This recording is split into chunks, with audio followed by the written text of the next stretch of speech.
karena ternyata pasien itu baik banget, dateng lagi musim mangga dibawain mangga, lagi musim durian dibawain durian, lagi ngidam apa bahkan ditawarkan. Sesuatu yang kecil tapi membuat dokternya jadi lebih seneng lagi. Padahal ya kita juga nggak mengharap itu. Ya, kita cuma mengharap pasien bisa sembuh itu aja. Cuman jadinya unik gitu, seru. Mulai belajar bahasa Sunda dong. Pastiasa sakedik. Kumaha dama? Alhamdulillah, pangestu.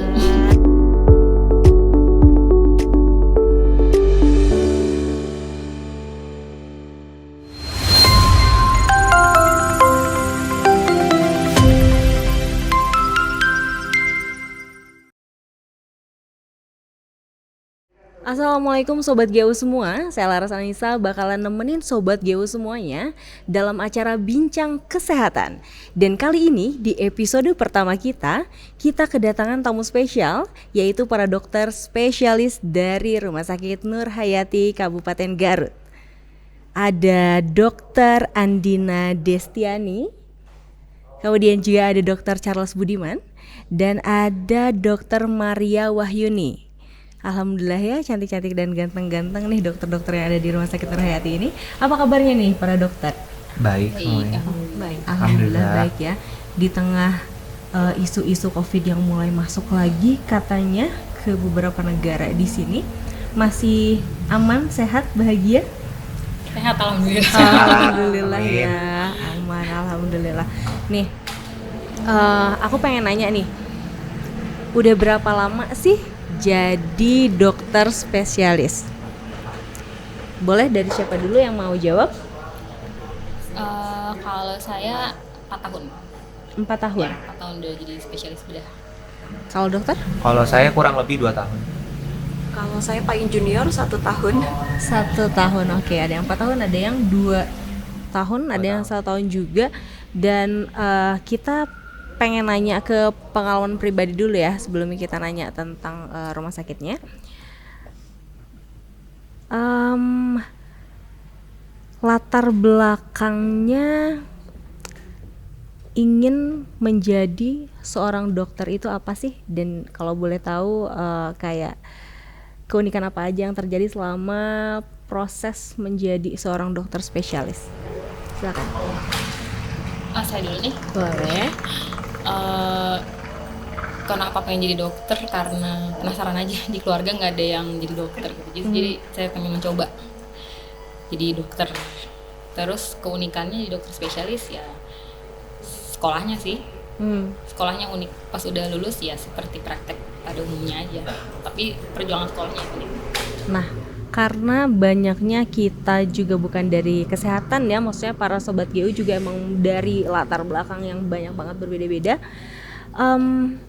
Apa sih gitu yang membedakan antara sekolah kedokteran yang umum biasa sama yang spesialis? Ya, sebenarnya kalau misalnya dari dokter umum itu kan memang secara keseluruhan dipelajari juga ya. Kalau sedangkan spesialis kan memang lebih terspesialisasi juga, dan emang kita lebih punya tanggung jawab yang lebih besar untuk pasien. Dan jadi ya kita harus dengan sarana prasarana yang ada, kita juga harus bisa segera menangani pasien secepat mungkin, itu aja sih. Jadi tanggung jawabnya di situ juga lebih besar sebenarnya.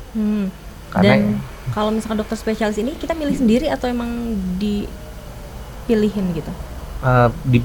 Biasanya nanti kan ada seperti triasa atau dokter umumnya dulu yang mengarahkan kurang lebih ke arahnya mana penyakitnya.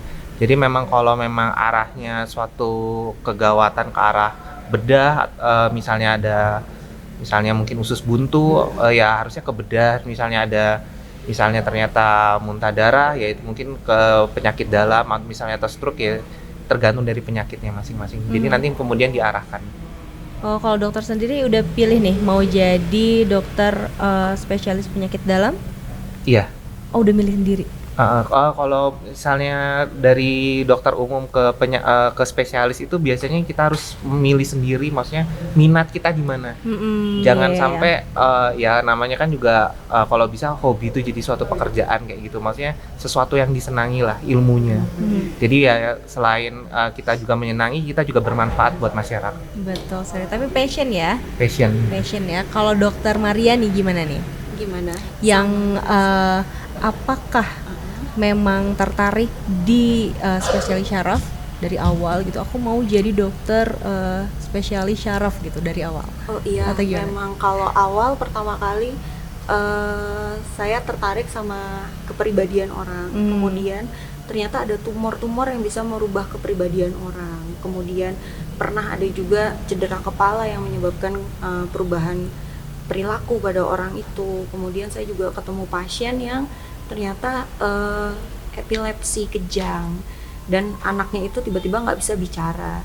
Jadi setelah itu, setelah pengalaman saya waktu awal jadi dokter umum, yang membuat ketertarikan saya ke saraf. Akhirnya saya mengambil saraf. Oke. Nah, tadi kan berarti semuanya ini memang sudah tertarik langsung ke spesialisnya masing-masing ya. Dan aku pengen nanya nih, memang penyakit apa saja sih gitu yang ada di spesialisasi tersebut? Boleh dari dokter Andina Destiani dulu ya, selaku bedah. Ya, kalau bedah umum itu jadi kita kalau sesuai namanya ya bedah umum, jadi kita menangani mulai dari kepala sampai kaki. Cuman tidak seluruhnya sampai ke penyakit-penyakit spesifiknya. Jadi kalau kita bagi secara umum aja ada penyakit trauma dan non trauma. Penyakit trauma itu berkenaan dengan kayak kecelakaan, cedera dan lain-lain. Nah itu termasuk ke penyakit bedah tuh, misalnya kayak cedera kepala, luka robek, patah tulang dan lain-lain. Ya kalau patah tulang ada subspesialisasi lainnya. Terus kalau penyakit non trauma, non traumanya tuh contohnya paling banyak tuh seperti usus buntu, usus turun atau hernia, tumor-tumor jinak gitu. Itu ke bedah umum. Nah kalau di Penyakit bedah umum. kalau di Garut sendiri nih, kebayang nggak sih yang datang ke dokter bedah? Banyak, pasiennya banyak. Banyak banget. Nah kebanyakan penyakit apa kalau boleh tahu? Kalau untuk yang kegawat daruratan paling banyak memang hernia. Hernia itu usus turun dan usus buntu. Dan yang ketiga sih menurut saya trauma ya. Trauma itu kayak yang luka, cedera dan lain, kecelakaan gitu. Oke, kita berlanjut nih ke para dokter spesialis yang lainnya. Kalau dari dokter Charles sendiri? Kalau dari penyakit dalam sebenarnya ya sama kurang lebih kayak bedah dari ujung kepala sampai ujung kaki. Jadi ya misalnya di saluran napas, jantung, ya walaupun ada spesialis paru dan jantung juga, maksudnya tapi sebagai penyakit dalam kita juga mendalami seperti itu. Mungkin tapi nggak sedalam dokter paru sama jantung. Kemudian saluran pencernaan, liver dan lain-lainnya. Kemudian penyakit autoimun, penyakit darah, kita juga melakukan pelayanan di sana. Kemudian ya kayak penyakit-penyakit metabolik, misal kayak darah tinggi, hipertensi, diabetes mellitus, penyakit ginjal dan lain-lainnya. Jadi ya kurang lebih namanya penyakit dalam ya hampir semua bisa dibilang organ dalam yang gituin ya. Berarti kalau misalkan ada penyakit yang seharusnya dirujuk ke mana, misalkan kayak yang tadi yang usus ya kan, berarti ke dokter dulu baru ke bedah gitu? Enggak juga, karena balik lagi kalau misalnya penyakit kalau bedah itu kan lebih arah ke tindakan, maksudnya kalau usus buntu harus dioperasi. Memang jalan yang utamanya pengobatannya itu, jadi ya langsung biasanya memang kalau sudah ketemu penyakit itu emang usus buntu ya langsung ke bedah, nggak perlu lewat penyakit dalam lagi. Jadi jalan akhirnya gitu ya? Iya. Oke. Kalau buat dokter Maria sendiri nih, biasanya penyakit apa aja selain yang tadi disebutkan yang di awal? Iya, kalau saya kan berarti saraf. Saraf itu kan ada saraf pusat sama saraf tepi. Saraf pusat itu terdiri dari otak sama yang medula spinalis, tulang belakang ya. Kemudian saraf tepi cabang-cabangnya. Jadi saya cuma mengatasi yang berhubungan dengan saraf aja, nggak seluas sama bedah sama penyakit dalam sebetulnya. Cuma kan keluhannya memang macam-macam. Misalkan dia ada infeksinya di otak, infeksinya di tulang belakang. Lah berarti apakah perlu operasi atau tidak? Kalau yang tidak memerlukan operasi berarti bisa ke saraf. Kalau yang memerlukan operasi harus ke bedah saraf kayak gitu. Kemudian kayak kejang yang ada di otak, epilepsi, kemudian kayak kesemutan, gejala kesemutan, nyeri pinggang, nah itu semua ke saraf.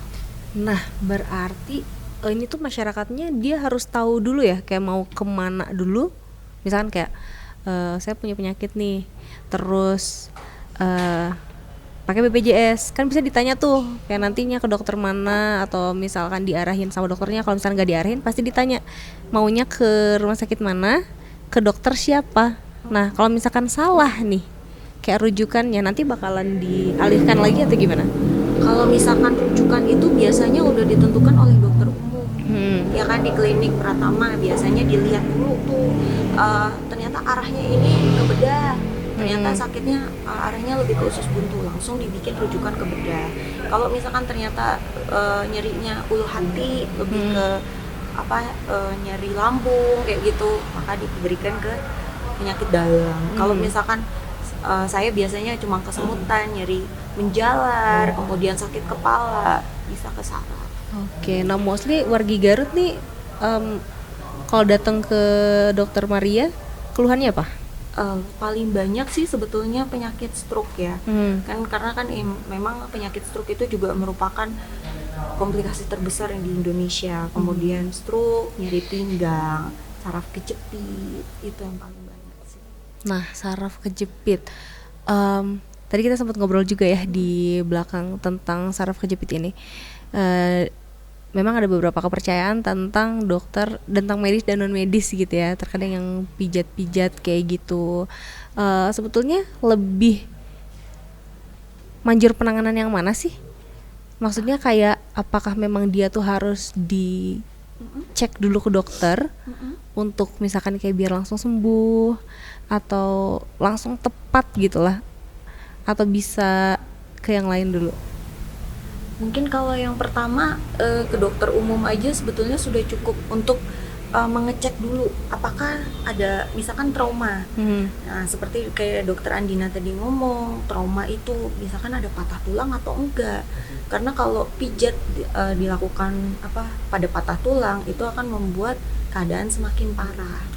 Jadi yang pertama kalau saran saya ya pasti ke dokter yang terdekat saja atau medis yang terdekat. Untuk memungkinkan kita diperiksa misalkan di ronsen dulu, dilihat tulangnya itu normal atau enggak, bagus atau enggak.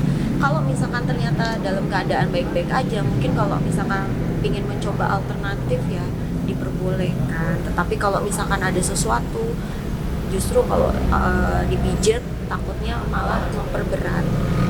Iya sih ya. Nah kalau yang orang-orang Garut sendiri nih, misalkan kayak keluhannya, apakah mereka memang menjadikan dokter sebagai tujuan utamanya gitu loh, atau masih banyak yang alternatif? Kalau dari pengalaman saya beda-beda setiap orang ya. Ada yang mempunyai kepercayaan mencoba dulu dengan tradisional. Kalau misalkan nggak berhasil baru ke dokter. Ada juga yang langsung ke dokter, tahu harus di ronsen dulu keadaannya bagus atau enggak, seperti itu. Beda-beda sih. Oke, dan kita juga tadi belum nanya ya ke Dokter Charles, buat kebanyakan masyarakat Garut tuh kalau misalkan datang ke Dokter Charles tuh keluhannya apa sih gitu?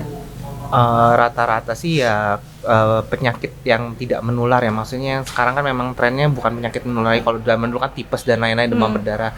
Kalau sekarang ya lebih ke arah penyakit tidak menular yang hubungannya dengan darah tinggi, kencing manis, mungkin ada jantung, ada beberapa yang akibat asma atau misalnya karena dia udah usia tua merokok, komplikasi paru-paru dan lain-lainnya. Itu biasanya yang paling sering datang ke penyakit dalam. Komplikasi paru-paru tuh karena rokok juga atau yang lainnya juga? Biasanya mungkin paparan akibat asap yang lama mungkin ya, kayak orang pakai kayu bakar atau mungkin dia bekerja di pabrik, sesuatu yang terhirup misalnya ada kayak debu benang dan lain-lain, atau pekerja tambang dan lainnya, bisa seperti itu. Nah, buat hipotesanya sendiri nih, apakah dari satu kali keluhan orang tuh kita tuh bisa langsung menyimpulkan gitu, dia sakit apa? Bisa ketahuan gak sih? Berdasarkan pengalaman gitu. Kalau arahnya sih bisa.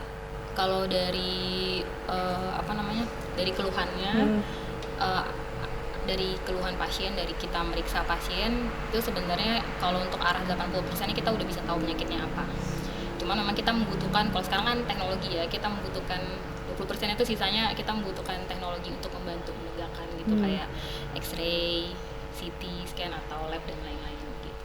Cuman kalau arah penyakitnya udah tahu sih biasanya dari ngobrol dengan pasien dan meriksa pasiennya. Dan itu juga kalau misalnya udah masuk ke spesialis, berarti emang udah dapat rujukan kan dari sebelumnya? Ataukah Iya. ada yang langsung masuk ke spesialis? Yang langsung juga banyak sih. Kalau kayak tadi dibilang kan, kalau kayak BPJS kan sebenarnya udah dibantu sama dokter umum ya, seperti dokter Maria bilang, nggak mungkin tuh pasien langsung ketemu spesialis, dia yang milih itu nggak mungkin, pasti udah dipilih dokter umum. Cuman kan ada juga pasien yang mandiri itu langsung ke spesialis, rupanya spesialis salah juga banyak. Oh banyak juga yang kayak gitu? Ada sih banyak yang kayak gitu. Ya kalau udah terjadi kayak gitu, kita paling ini aja, namanya rujukan internal. Jadi misalnya harusnya ke dokter Charles, tapi masuknya ke tempat saya, ya nggak apa-apa, nanti kita arahin aja berobatnya ke dokter Charles, ada kok di hari yang sama di ruangan sebelah, tinggal daftar aja. Itu paling kayak gitu. Nah kalau misalkan di Nur Hayati sendiri nih, kan nanti juga memang sudah bekerja di Nur Hayati juga ya sebelumnya. Nah kalau untuk di Nur Hayati sendiri sebetulnya seperti apa sih prosedur pasien pas datang ke sini tuh? Ke lobby dulu, terus nanti diapain tuh di sana gitu? Seperti biasa kita lihat dulu ya, pasiennya gawat darurat atau bukan, karena tempat masuknya akan berbeda ya. Kalau pasien gawat darurat seperti contohnya ya sesak nafas habis kecelakaan, atau orang hamil yang udah perdarahan misalnya gitu, itu masuknya nggak lewat sini nih, masuknya ke pintu IGD gitu. Jadi kalau ditanya alur ya masuknya lewat IGD dulu. Di IGD itu akan langsung ditangani oleh dokter umum. Daftarnya belakangan. Dokter umum akan menangani kegawat daruratannya dulu, dibantu paramedis. Nanti baru masuk ke pendaftaran, masuk ke administrasi cek darah misalnya. Atau kalau diputuskan akan rawat inap, pindah ke ruang rawat inap. Gitu. Atau kalau saya misalnya diputuskan untuk operasi, setelah diproses beberapa jam di IGD, pasien pindah ke kamar operasi. Tapi kalau untuk pasien yang tidak gawat darurat, ya masuknya lewat rawat jalan, berarti lewat poli ini. Ya seperti biasa aja sih, masuk ke pendaftaran, daftar biasa, ikut antrian, terus nanti masuk ke ruang periksa dokter spesialis, udah begitu aja. Oke, berarti pelayanannya juga seperti apa nih kalau misalkan di sini? Atau misalkan kayak etika apa saja yang harus dimiliki oleh para pegawai di sini, dokter maupun perawat maupun administrator? Sebenarnya kalau Nur Hayati itu kan kita tagline-nya adalah melayani dengan hati ya. Jadi ya kayaknya sih mungkin baik kita dokter spesialis maupun paramedisnya ya gitu, kita melayani dengan hati gitu. Jadi maksudnya kalau yang sebenarnya bukan hanya nggak spesialistik harus di satu rumah sakit ya, cuman kita tetap paramedis ya. Caranya ya kayak gitu, tersenyum, maksudnya bertanya dengan pelan gitu, kira-kira memeriksa dengan baik, dengan sopan gitu, kira-kira etika yang harus dimiliki sama paramedis sama medis. Terus nggak membeda-bedakan pasien ikut antrian seperti alurnya seperti biasa gitu. Paling gitu aja. Di Nur Hayati kayak gitu ya? Iya. Alhamdulillah. Nah kalau misalkan di luaran sana atau mungkin pengalaman pribadi, pernah nggak sih dengar ada pasien yang marah-marah karena pelayanannya jelek lah, karena dokter atau si administratornya yang bete, jutek dan lain-lain? Gimana sih tanggapannya? Boleh dari dokter Charles? Sebenarnya ya balik lagi sih, mungkin mungkin ada namanya juga, semua orang bekerja nggak cuma di rumah sakit aja, baik medis atau paramedis, tetap ada yang namanya beban kerja. Nah mungkin ketika beban kerjanya terlalu berat sekali, mungkin juga ada suatu masalah dalam internal dirinya ya, mungkin bisa stres itu keluar. Cuman ya kalau dari kami ya tetap harus menjaga yang namanya profesi dokter ya profesional. Jadi apapun yang terjadi kita harus tetap profesional untuk pasien dan buat semuanya, buat keluarganya juga. Betul sekali. Tapi kalau bete pasti pernah dong. Pernah nggak? Kalau kita bete apa pasiennya bete? Enggak, dokternya nih. Pernah nggak sih? Kita sih manusiawi aja ya. Nah, pasti pernah. Bete ya pasti. Mbak Maria pernah. Cuma kan Biasanya nggak kelihatan. biasanya kita simpen di dalam. Nah, kalau misalkan lagi nggak pakai masker nih, kalau pakai masker kan fine gitu ya kan, nggak kelihatan. Nah, kalau lagi nggak pakai masker, treatmentnya apa untuk bisa mengembalikan mental para dokter ini gitu? Jadi ceria lagi atau gimana gitu? Maksudnya sih tarik nafas ya. Maksudnya kalau misalnya BT-nya di IGD atau di rawat jalan, Kalau saya biasanya stop layanan dulu sih, tapi yang nggak lama ya, paling 10-15 menit, karena biasanya nggak terlalu fatal ya yang membuat bete itu, maksudnya nggak yang kayak kita mau kerja gitu ya, nggak segitunya. Saya bisa tarik nafas dulu, minum, main HP bentar, makan. Kalau udah tenang ya udah balik lagi. Itu tuh nggak lama sih, tuh paling 10-15 menit gitu. Kalau saya mengganti ruangan kerja, misalnya saya lagi stuck di poli, udah saya ke IGD dulu deh visit, atau IGD lagi hektik, ya udah saya visit Bangsal dulu gitu deh kira-kira. Biasanya kita di perjalanan tuh agak refreshing tuh kalau saya ya. Di koridor antar ruangan tuh refreshing saya di rumah sakit biasanya. Oke. Gitu. Lihat orang dulu kayak Lihat gitu orang. ya, lihat situasi yang baru gitu. Kalau Dokter Charles? Ya kurang lebih mirip sih, maksudnya ya paling mungkin ada jeda waktu dulu di antara pasien satu dan pasien berikutnya, mungkin kemudian ya mungkin main HP dulu sebentar, kemudian atau mungkin ngobrol-ngobrol aja dengan perawat, maksudnya ya cerita tentang kenapa tadi atau gimana, terus ya abis itu ya udah lanjut pelayanan lagi seperti biasa, gitu aja. Kalau Dokter Maria? Oh, kalau saya biasanya istirahat sebentar, nyemil coklat. Setelah itu lanjut lagi. Oke. Nah, Sobat GU, karena para dokter juga sama kayak kita manusia ya, jadi mereka juga butuh refresh dulu ya. Tapi di Rumah Sakit Nur Hayati ini emang mengutamakan pelayanan. Jadi gimana caranya supaya mereka-mereka ini juga bisa istirahat dan mengembalikan kinerjanya, mengembalikan kebahagiaannya gitu kan ya. Keren banget sih. Emang harus ada tindakan yang cepat juga ya terhadap sesuatu gitu. Nah, pengalaman terunik apa sih yang pernah ditemukan saat menjadi dokter? Mau pas lagi jadi dokter umum atau langsung jadi dokter spesialis? Apa bebas yang unik, mau yang paling menyenangkan atau paling berat gitu, kayak kok gini gitu? Kalau uniknya mungkin bahasa kali ya, komunikasi ya. Karena mungkin sama ya, kita bertiga kan nggak ada yang mengerti bahasa Sunda ya. Jadi walaupun udah agak lumayan lama sih saya di sini, cuman ada bahasa-bahasa yang nggak saya ngerti. Ya uniknya ya gitu. Nanti pasien ngomong apa, kita minta translate dulu sama perawat. Paling lucu-lucu gitu aja. Terus kalau misalnya ketemu pasien yang udah agak berusia, kadang dia nggak denger tuh kita ngomong apa. Jadi serunya gitu, kita ngobrolnya berteriak. Oke. Tapi seru. Tapi nggak ada yang miskom dong? Kalau miskom sih jangan sampai, soalnya berbahaya ya kalau dokter miskom ya, soalnya nanti kita jadi nggak tahu keluhan dia apa. Kalau saya sih sebisa mungkin tanya ke yang mengerti gitu, karena jadi selalu didampingi perawat yang ngerti gitu, atau keluarga pasien yang ngerti sama yang bisa baca bahasa Indonesia dengan lancar gitu. Sejauh sini itu jadi unik aja sih, maksudnya bukan merupakan kendala yang kayak saya aduh susah nih bahasa, nggak, biasa-biasa aja, cuman jadinya unik gitu, seru gitu. Mulai belajar bahasa Sunda dong? Pastiasa sakedik. Kumaha damang? Alhamdulillah, pangestu. Kalau tadi dokter Charles ya, kebetulan dokter Charles sama dokter Maria ini pasangan suami istri teman-teman. Kita tanya dokter Maria dulu ya sekarang. Coba nih, kalau dokter gimana pengalamannya? Kalau saya sih selama yang di sini di Garut Kabupaten, yang terutama di Pamangperak, yang paling saya senang sebetulnya karena ternyata pasien itu baik banget, dateng. Lagi musim mangga dibawain mangga, lagi musim durian dibawain durian, lagi ngidam apa bahkan ditawarkan.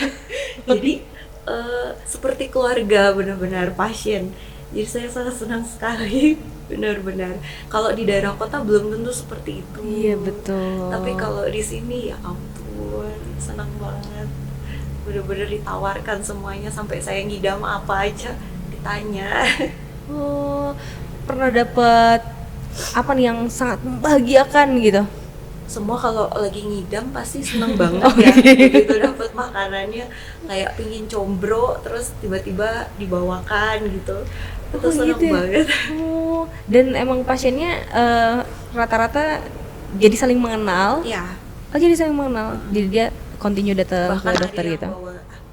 bawa durian satu karung dibagikan ke semua pasien. Ya Allah, keren banget. Jadi benar-benar. Iya, dan emang belum tentu sih itu para dokter juga menemukan di daerah kota, bener sih. Iya. Karena kan banyaknya yang individual dan lain-lain ya. Jadi meskipun Pamengpeuk tuh terkenalnya sangat jauh gitu ya di perbatasan juga, tapi alhamdulillah bisa membuat senang gitu ya. Kalau dokter gimana? Kurang lebih sama sih, maksudnya ya pasiennya lebih ramah-ramah juga, kurang lebih ya juga sama kayak dibilang dokter Maria tadi ya, bisa pasien itu bisa kadang kita nggak bisa dibawakan sesuatu lah, misalnya waktu itu pernah saya dibawain kacang tanah, terus kemudian kerupuk dan lain-lainnya. Sesuatu yang kecil tapi membuat dokternya jadi lebih senang lagi, padahal ya kita juga nggak mengharap itu ya, kita cuma mengharap pasien bisa sembuh itu aja. Iya, karena ini nih sebagai bentuk terima kasih juga kali ya dari para pasien gitu, hatur nuhun terus ngabantosan, itu artinya terima kasih sudah membantu kayak gitu-gitu. Keren banget sih pengalaman-pengalamannya. Nah, untuk harapan dokter kepada masyarakat Garut dulu nih, harapannya apa sih?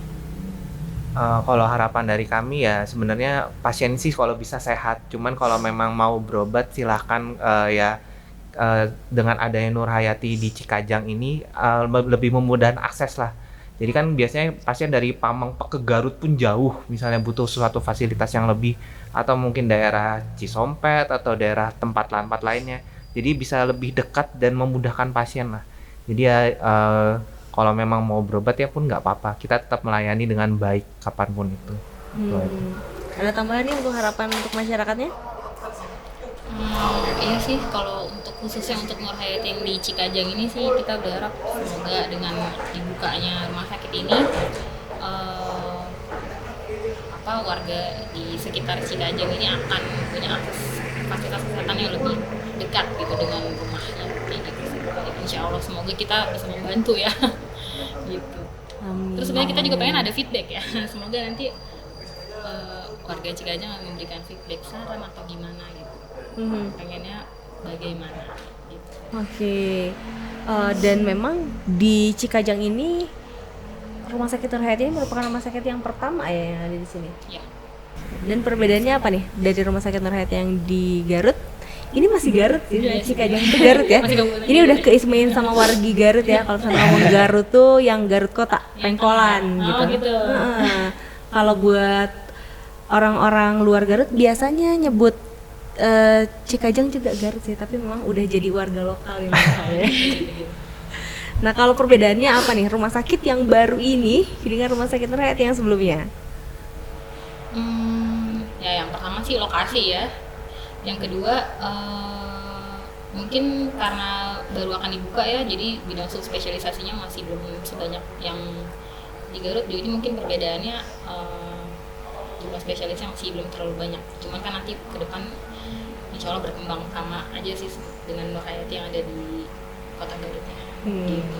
Sejauh ini sih baru tahu itu perbedaannya ya, yang lain belum tahu. Dan kalau dari aku sendiri ya sebagai host, emang kalau untuk visualnya ini tuh bagus banget ya Sobat Geo semua. Jadi teman-teman juga nanti yang biasanya ke Nur Hayati Sudirman bisa mampir ke sini karena enakan gitu ya kalau bahasa Sundanya mah. Lobbynya luas, juga besar ya kan, lebih sejuk, rumah sakitnya lebih sejuk juga. Jadi kalau teman-teman mau berobat juga bisa datang ke sini teman-teman, karena ya untuk healing juga sekalian teman-teman jalan-jalan ke Cikajang dengan udaranya yang seperti ini. Baiklah Sobat Geo semua, itulah dia perbincangan kita hari ini di acara Bincang Kesehatan bersama para dokter. Ada dokter spesialis penyakit dalam Dr. Charles Budiman, spesialis saraf Dr. Maria Wahyuni, dan dokter bedah Dr. Andina Destiani. Akhirnya Salaras Anissa pamit undur diri. Terima kasih. Wassalamualaikum warahmatullahi wabarakatuh.